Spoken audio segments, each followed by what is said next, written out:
my color analyst, Nathan as my camera operator, and Jacob as my production assistant. We got another matchup here between La Feria versus PSJA Memorial. La Feria starting off with the ball. At quarterback, we're going to have number 12, Dario Sanchez. Sanchez looking right. Can't find an open receiver, has to throw it down the middle. Pass caught into the end zone. Is it a touchdown? No, short at the 1 yard line. And on that catch, looks to have been number 16, Brandon Villanueva. Villanueva there with a nice catch. And again, Dario Sanchez. He's going to be the guy. He's going to be the guy for these Lions. I remember in that first game of the season for the Lions, they had a struggle at quarterback. We didn't win the game, but they had a struggle. Dario Sanchez, though, looked to be the one, and touchdown catch on a quick pass by the Lions to give themselves the immediate lead, and that'll make it 6-0. Keep an eye on TJ Ortiz. He's going to be one of the main receivers this year. Elijah Vela. You know, La Feria over these last 5-6 years, they've had a ton of athletes. You know, much like PSJ at the quarterback position, who's going to replace Dorian Hernandez, who just recently signed on to go play football at Central Methodist up in Missouri. So he was a late signing, so a shout out to him. I know we covered a lot of his games, and but Dario, don't be fooled. He can step right in. He did it last year. He stepped right in for Dorian when he got injured, and he lit up that scoreboard pretty good. And Dario Sanchez already lit it up real fast in less than a minute to be able to help the Lions get the lead. Quick pass down the left side, and it is caught!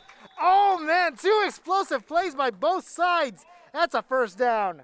Juan Cincinnati's hauling it in, saying, we'll answer you right back.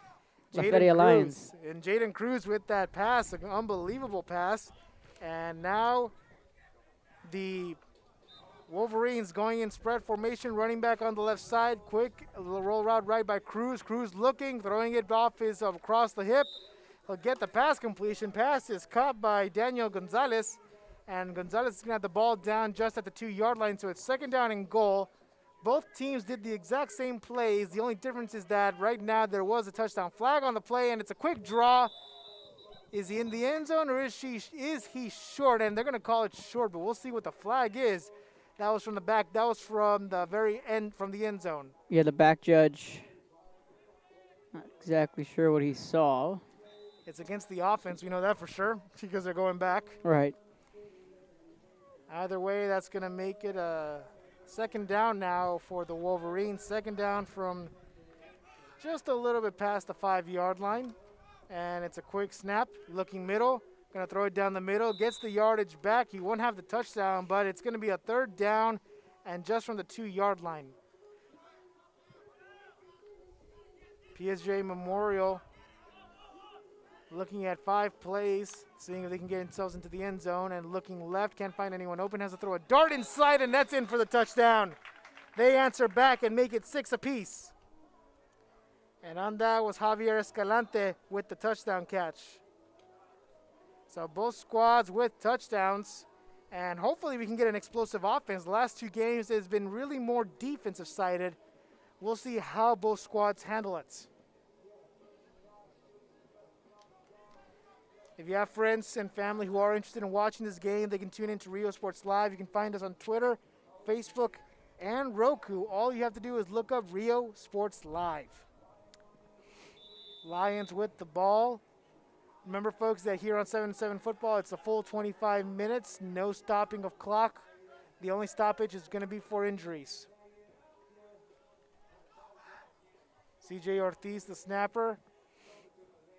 Sanchez looking, throwing a deep ball from the corner. Pass is struggled, but caught. And that one was Brandon Villanueva. Villanueva, 2 big plays from the wideout. And I tell you what, old Dario threaded the needle on that one.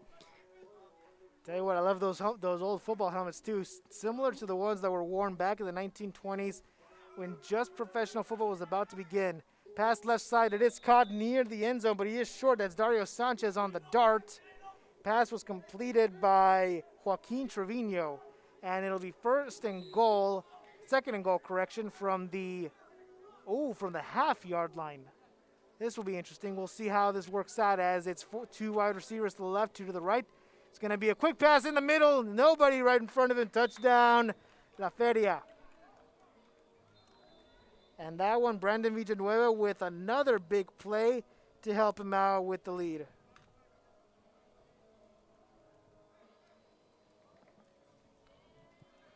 And with that, the Lions are up now.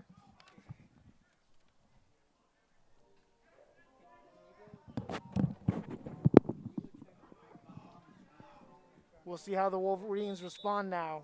Can they respond with another touchdown, as the quarterback for this game is going to be Mike Reyes. Reyes takes a snap, looking right, looking down the middle, trying to find his wide receiver open. Pass on the dig route. Intercepted! Intercepted by E.J. Serna. Is that a pick six? They will call it no pick six, but it is going to be first down for the Lions.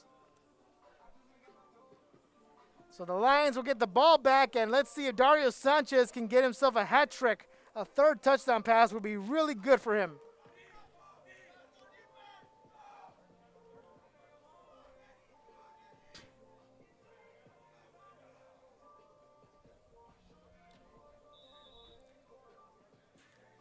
Lions 1st and 10. Quick pass, looking right, looking left, throwing, wants to throw it left, he will throw it left. Pass caught just barely, loses his hat, but that's Julian Torres with that first down catch and a high scoring, well, actually a high yardage offense.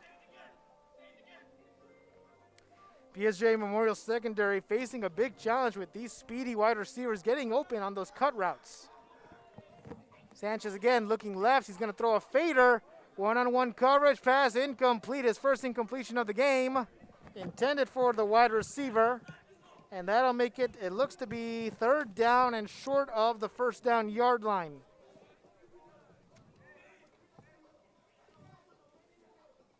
The Feria Lions have scored on both drives. Let's see if the third one is the charm for them. Sanchez, quick, yep, check down. That's enough for the first down. Just a little bit of a pass just to get them that first down marker and run down the clock. 17 minutes left in this game.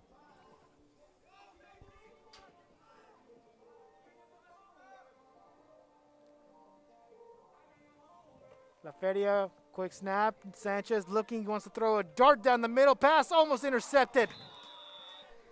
On that interception, on that would-be interception, Michael Morgan. And then Arath Oriarias also had a chance to pick it off, but no good, to no avail. So with that, Lions are going to be on a second down and goal. We'll need 10 for the first. We'll see what they do next, if they go for the deep pass or not. They'll have cushion coverage on the right side. Sanchez not looking to the right. He's going to go down the middle. Finds another open receiver. Again, Villanueva for his third touchdown of the game. He's definitely putting on a show. Not only putting on a show, but putting on a humongous show. Third touchdown of the game for Villanueva, and doing it and just finding his way to get open. It's terrific on the way this guy plays. So now Memorial has to find a way to respond. Having to replace a guy like Caleb Flores from last year, who was a big-bodied wide receiver. Villanueva. Coach Sanchez is here, the offensive coordinator for La Feria. He's got to like what he sees so far. He's probably really excited knowing what the offense he's going to be having when the season comes to be. And it's a pass, dart inside, pass is caught on a good pass by Jaden Cruz.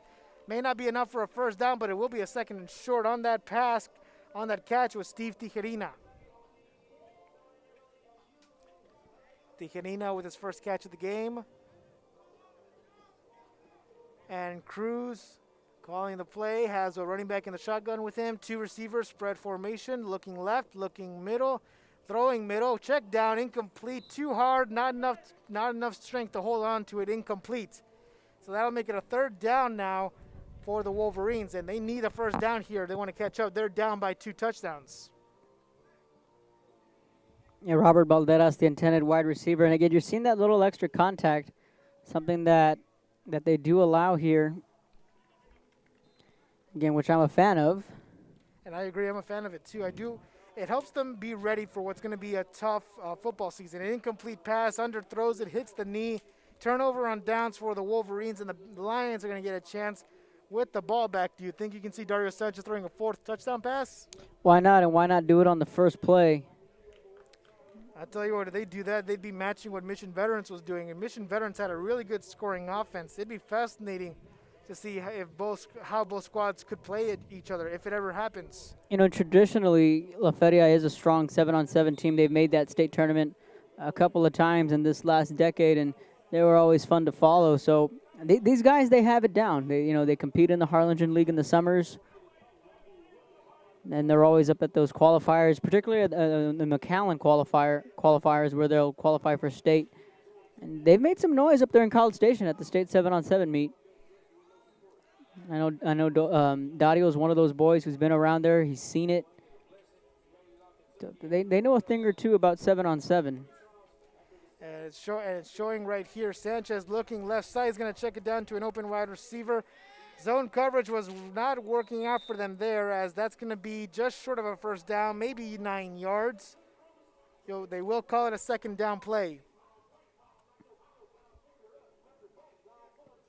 And shout out to Dorian. He's actually tuning in to the action all the way up in Missouri. Dorian keeping an eye out on his team. Sanchez looking left, checks it down to the running back. Ooh, a big hit. Is there a flag? No. And I say that was a good call, too, because I don't know if you noticed it, but the linebacker who was taking the hit on the running back, he stopped a little bit. He couldn't stop all of his momentum from hitting him, but he was able to cushion the hit just enough to where it wouldn't be a critical hit. Sanchez calling an audible. And looking left side, he pumps faking. Pass, ooh, a good needle, but it just wasn't enough for the catch. And that's going to make it third down and short. Or actually, that was third down, and that'll be turnover on down. So the Wolverines are going to get the ball back, 12:30 left in the game, in hopes of being able to score 2 touchdowns and tie the game up. He was looking for E.J. Seddon on that one. You're right. That ball had a little bit of a touch to it, just in and out of his hands. So really, the first drive where La Feria doesn't get anything going. Other than that, they've been pretty good. I guess we did hit the commentator's curse with that whole 4th touchdown prediction. With the jinx, right? With the jinx. Pass completion, and that one was going to Tijerina. That'll be short of the first down. Second down now for the Wolverines, as the quarterback is now Mike Reyes. Reyes is going to hand it off inside, and it's enough just to get the first down. So PSJA Memorial getting those downs, having a fresh set of downs, and looking to score a touchdown in hopes of making it a 1-possession game.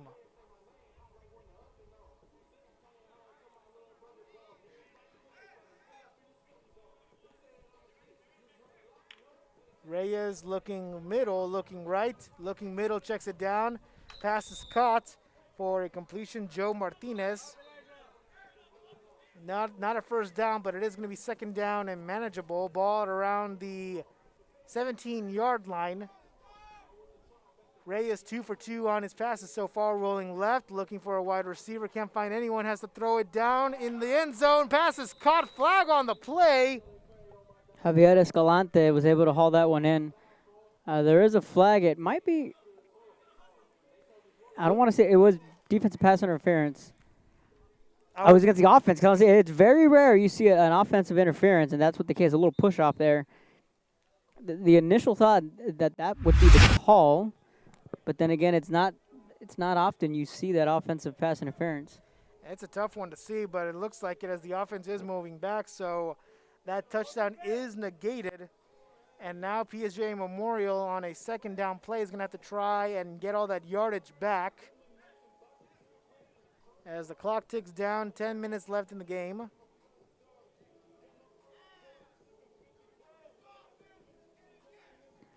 More rosters were continuing to file in.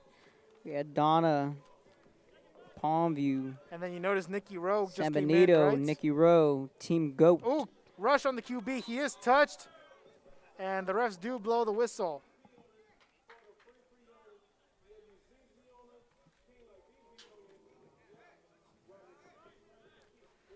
A good rush, good sack. Third down now and long, and the Wolverines are going to need a miracle to be able to get a conversion here.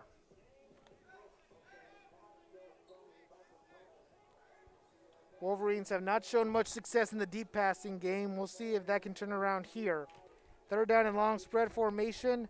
Ray is looking down the middle, going to throw a deep, wide open receiver, and he loses control of the ball. Turnover on downs would have been a crucial touch. That would have been a crucial first down. But unfortunately for the Wolverines, that's not what will happen. And it looks like it's going to be third down now for the Wolverines. So that wasn't the third down play. That was just second down. So Wolverines one more chance to be able to get a pass, to be able to get a first down. Looking left side, he's going to check it down. He's going to have to fight a lot for that first down yardage. I don't think he got it. That was Juan Cisneros. And looks like it will be a turnover as the cone is going back to the La Feria Lions and Dario Sanchez coming back on the field. So the Lions were able to succeed in stopping that third down play and now have a chance to increase their lead. They're up by 12 points. Let's see if they can make it an 18-point lead. So some big news here for the Valley. La Jolla ISD, La Jolla, Juarez Lincoln, Palmview, and La Jolla High School. They're not going to be playing fall sports this year. That is unfortunate. That's the latest right now. We know cross country, volleyball, or high school football. That's just devastating when you talk about these incoming seniors in those three sports. And I just got confirmation right now, and it's very, very frustrating. And we're seeing Palmview here on the list, and just kind of wondering what's going through these kids' heads, especially if you're a senior. And especially if they know yet if they're not going to have fall sports. I wonder if the kids know already, because this was just announced today, correct? Right, just within the hour. Yeah, it was already trending earlier. It's through the rumor mill. I was talking with some of the players over here that's what they had been hearing, and then officially, probably about 45 minutes ago. That's frustrating, and it's one major domino that the first major domino to fall here when it comes to football in the Valley. It is an unfortunate event. However, with the way the pandemic has been going, with the RGV already at 22,000 plus cases, it's only the best way to take care of your team, the family, the players, the students, is just to play it safe. And while it is unfortunate that they have to cancel the season for the La Jolla high schools, it is important to realize that they're doing this because they care about the players and the teams, and they would rather have them safe than to have them get sick. And until there's a vaccine developed, until a vaccine is viable, the best case scenario is social distancing and working from home, as we have two flags on the play. A good catch attempt by Cisneros. He wasn't able to corral the whole completion as it hits the tip of his fingers. We shall see what the flags are. You look at the three high schools and you say, okay, well, they're not going to play. Right, but now it affects the districts in which these three schools are in. And, Palmview's in 16-5A D1. It's going to affect the teams that they're going to play in that district. And then it's going to affect District 31-6A with both Juarez, Lincoln, and La Jolla. It's going to affect 31-6A more so because you're not just losing one, you're losing two schools already in a shortened season with the way these zonings are. So now it's like, what do you do? Well, for some schools, I know they won't cancel the football season. Some schools will not want to do that. If anything, I guess an extra bye week. Well, I'm thinking if that's the case, do you forfeit? Are those games forfeited? It's different. It's different, and again, it's frustrating. And from what I understand, a couple of small schools are on that track to where there may not be football with some small schools, from what I understand. So that's true. It's going to be difficult for the small schools. And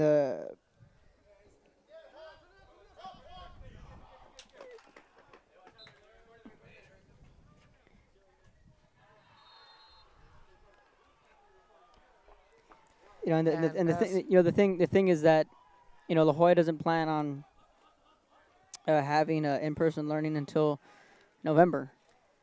Similar to how the IB program is doing it as well. They're all going to do online learning, and I'm pretty sure that's how McAllen ISD will be handling it as well. It's too dangerous to be able to have kids in school, especially with how the virus is still going on.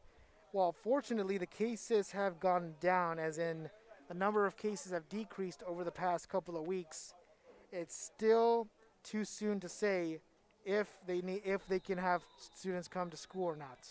It's the three La Jolla high schools: La Jolla, Juarez, Lincoln, Palmview, and La Jolla High. For those that were asking, there'll be no cross country. Oh, what a catch! Dario Sanchez's pass to Joaquin Trevino for a touchdown. That's his fourth touchdown. Well, we finally got our answer. They finally got that fourth touchdown we've been wanting from them. Well, that's little Julian's brother. He definitely knows a thing or two about Lion football. Back to the La Jolla deal is they're not they're not scheduled to go back into in-person learning until November, and that's the big deal right now is that everyone's going to be doing their distance learning and online, and it's very frustrating that with one school doing it, that means there's going to be a couple of others that are going to follow.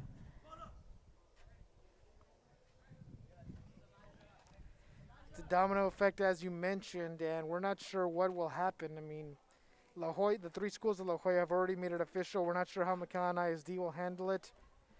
In fact, we're not even sure how the Mission schools are handling it. How Mission ISD, Sherryland.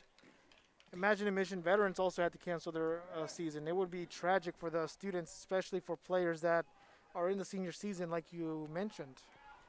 Yeah, we don't know how everyone else is going to do it, but this is this could be a possible not a blueprint, but for one school to say, well, if they do it, we can do it this way too. And again, it all goes back to the safety of these athletes.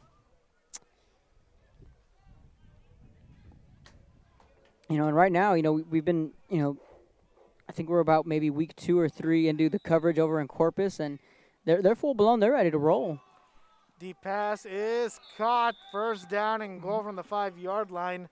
There are schools that are ready to go, and something else I forgot to mention, there's something to be careful with, and aside from the pandemic, we also have to acknowledge hurricane season to be careful with that as Right. well. By the way, it's also hurricane season. Remember Hurricane Hannah and the effect it took on Corpus, it took on the valley as well just a couple of weeks ago. And then not to mention right now we have some tropical storms that are heading around the Houston area and the Louisiana area. We don't know yet if they could turn into hurricanes. It's still too soon to tell, but we may find out more information come Sunday, come Monday. And depending on how hurricane season also takes an effect on everything else. Right. We had a couple of years ago, or 3 years ago, when Hurricane Harvey hit. We didn't get too much of that hurricane, but I do remember La Feria had a scrimmage against Brownsville Lopez. They had to move that scrimmage up by a couple days to get ahead of the storm. So you're right.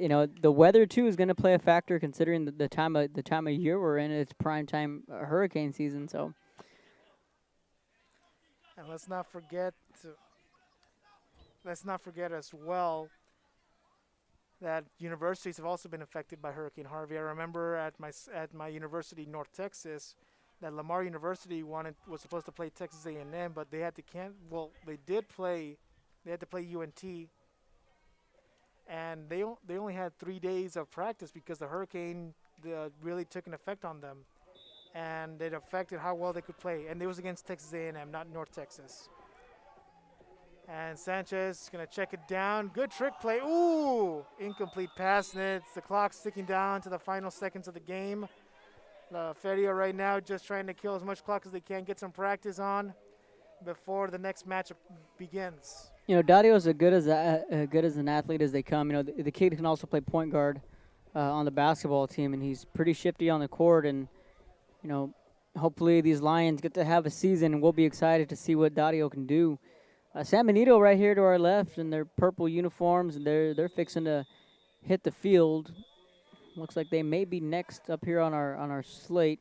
The shout out to George Mato real quick. If this game is over, he has designed this perfectly for us. Has given us rosters, and all the teams with rosters and numbers are going to be on this field. So kind of did us a courtesy there.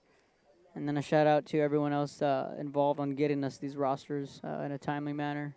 I couldn't agree more with you, Kevin. I'm thankful for the rosters, the coverage we've been getting, and an unbelievable game. The La Feria Lions winning 24-6. We'll be right back with more coverage with San Benito coming up next on our list. I'm Alex Espinosa with Kevin as my color analyst, Nathan as my camera operator, Jacob as our production assistant.